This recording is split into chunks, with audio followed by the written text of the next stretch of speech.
Heyo YouTube, Erin here with another sister to sister LARP related video. Yes, I do know what month it is. Yes, I do realize that Chronicles of the Realm Chapter 2 was back in March. And now it is June. But that's okay. Life has been really hectic, really crazy. One of the big things that has been happening in the 3 months that we have magically disappeared is I am now a published author of an up-and-coming graphic novel series that was just released about a month ago. So I have been busily preparing for that. I was up in Canada for the book release, celebrating that time with my illustrator slash co-creator. More on that later, because gotta tell you, I'm really excited about that. But that's not what this video is about. Today we are going to talk about Chronicles of the Realm. Because my word, guys, it was good. It was really good.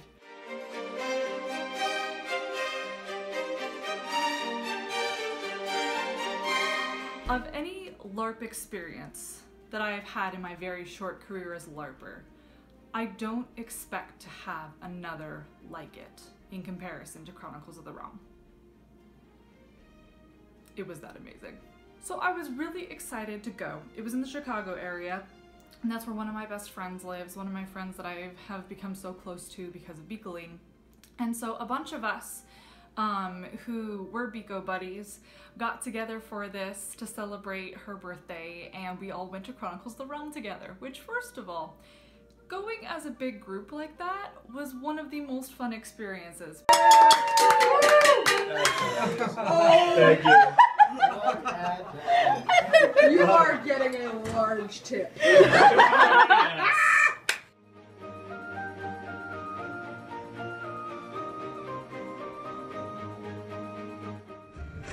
No, they never no more.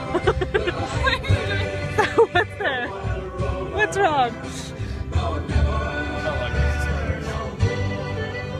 So once the weekend came, we drove a little ways to get to the event. It was held on this gorgeous old college campus. We gamed in 4 different buildings. We gamed in the main hall, which had 4 stories of bedrooms, libraries, studies, the dining room, and the kitchen. We gamed in the gymnasium, which is where fight practice happened, along with a little black market that sold delicious chocolate.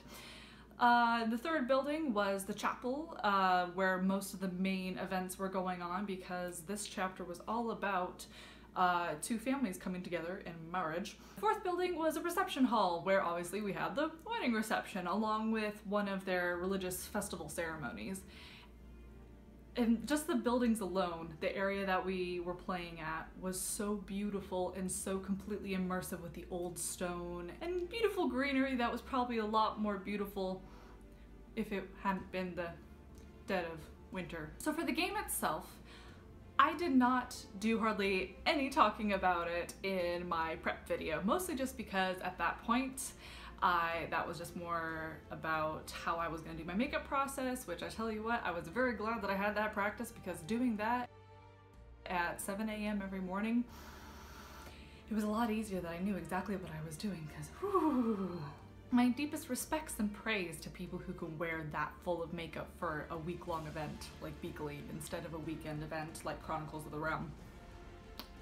Deep respect. So Chronicles of the Realm is set in the realm of Amalur, a big old island archipelago, surrounded by 100-foot waves on all sides. No one can leave and no one can come, and so everyone's just kind of stuck here for generations upon generations, having to deal with everybody's craziness.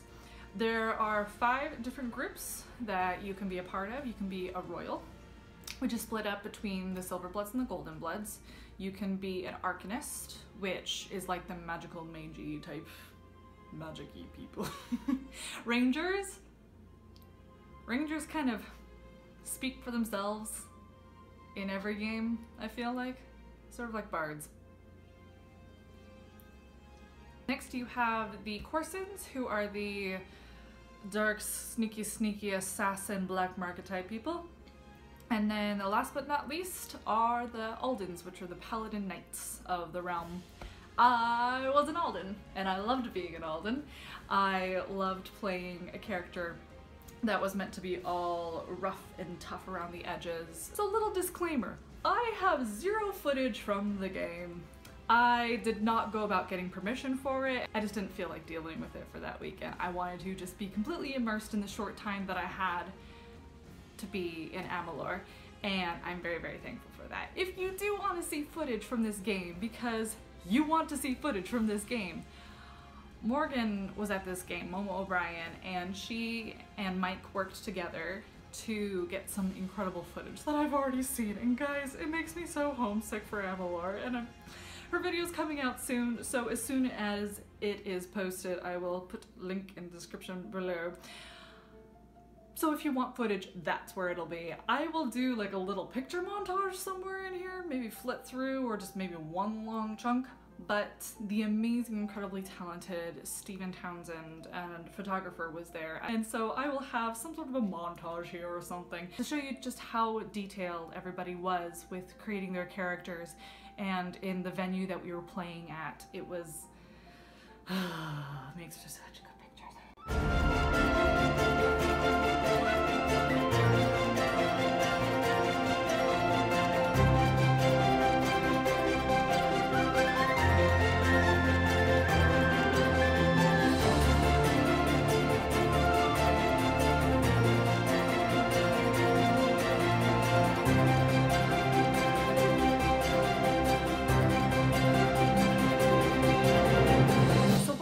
There and we got settled in.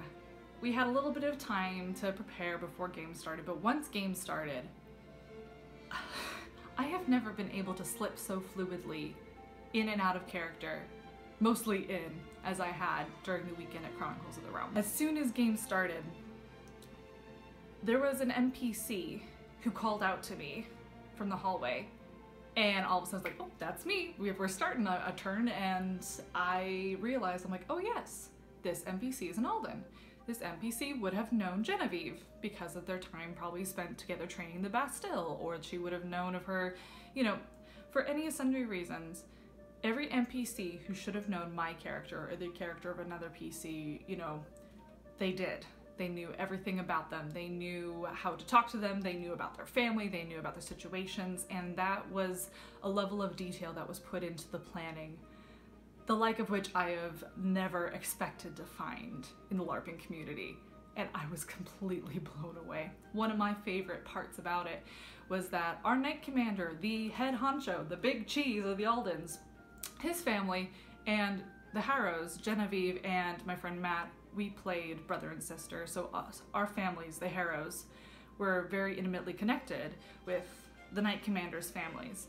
A wedding that should have gone through, there was tragedy and it all fell apart, but somehow our families still stayed connected through that tragedy. And so even in times that it was very high emotion and all of that, I felt as Genevieve that I could still go to Tarek, I could still go to the Knight Commander, you know, despite his rank, and just talk to him, just talk things through with him, because he was almost like an extension of an older brother. And that's something that I didn't expect considering NPCs to me, because I've never played in a game with true NPC interaction. I've always pictured them being very much like, I'm gonna give you your quest, we're gonna go this way, or here, I'm going to lead you, and not necessarily, even if I do roleplay with you, it's not going to have quite as much of the depth as I actually experienced. And it was beautiful, beautifully done. Good job, guys. Good job, theater nerds. Love you all. Those NPCs were, they made the game. They truly did. Everything about the plot that happened over the weekend was rehearsed in a manner. But what I did not realize until after game was that at any given point, due to any kind of decision made by either an NPC or a PC, the entire plot could change in the blink of an eye, and they had several ways that the whole weekend could have ended if things had changed. They had so many different possible assassinations that could have taken place, or different outcomes that would have transpired due to the lack of attention here or too much emphasis here. it was just a fluid, constantly changing plot that we had every hand in creating. Which, as a new player in a game that has been established for one chapter prior, made me feel a whole lot better that I could actually make a difference, that my crazy decisions as Genevieve Harrow could affect Amalur in any capacity. And that's a kind of power that I feel like I haven't seen a whole lot in my research of other larger games like this. Anyway, the weekend was incredible. The NPCs were so talented. There were mock fights, there was the big wedding, there were so many different little nuances that we had sort of pre-planned in plot, and then things that were completely out of the blue thrown at us. I have never felt such raw emotion in character as not Erin. So much so that I cried as Genevieve. There were no emotions as Erin. It was completely the transformation that I was letting out the emotions as this other character. And I tell you what, extremely cathartic, so therapeutic. I don't know, it was nice. It was really nice. All the Aldens cried. That's something I don't think anybody expected. I felt emotions that I don't usually feel. There were fights that I had that I was able to let my emotions loose and afterward be able to hug it out of character with my friends, being like, I'm so sorry, I love you, I really do, that was fantastic. There was a fight I had with my friend Aiden with his character Thorson. We were bodyguards together for the same Golden Blood, and we did not get along, and we wanted that to be a huge stress for our characters over the entire weekend. And it came to a head so much so that at like 2 in the morning, in one of the studies, a handful of people were there to witness the fact that Thorson and Genevieve had it. We blew up at each other, and we were like arguing very quietly because it was really late at night, but we were arguing back and forth for a solid like 5-10 minutes.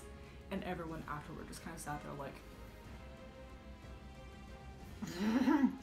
that was an amazing experience, and again afterward we just hugged it out and were able to appreciate the amazing level of roleplay that we were able to be pushed to because of plot, because of things that we had no idea were coming. So I am going back. I am returning in September for chapter 3. Genevieve is making a reappearance, and I'm so excited for all of my friends thus far who have agreed that they have to return to Amalur as well. This is not the last that you will see of Genevieve Harrow, Night Protector of Amalur.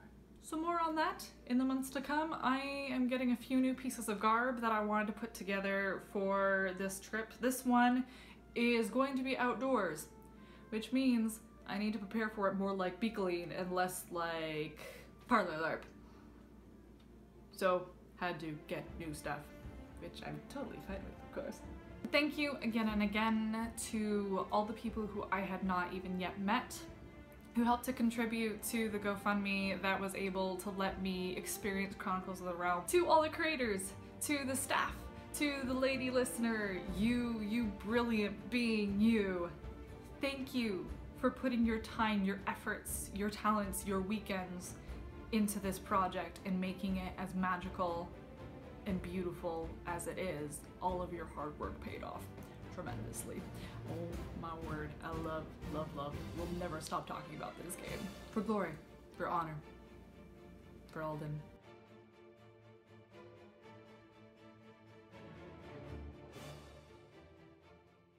Kitty cat mug. Kitty cat ears. Spoiler alert, these are for Zarabeth. She's turning fae.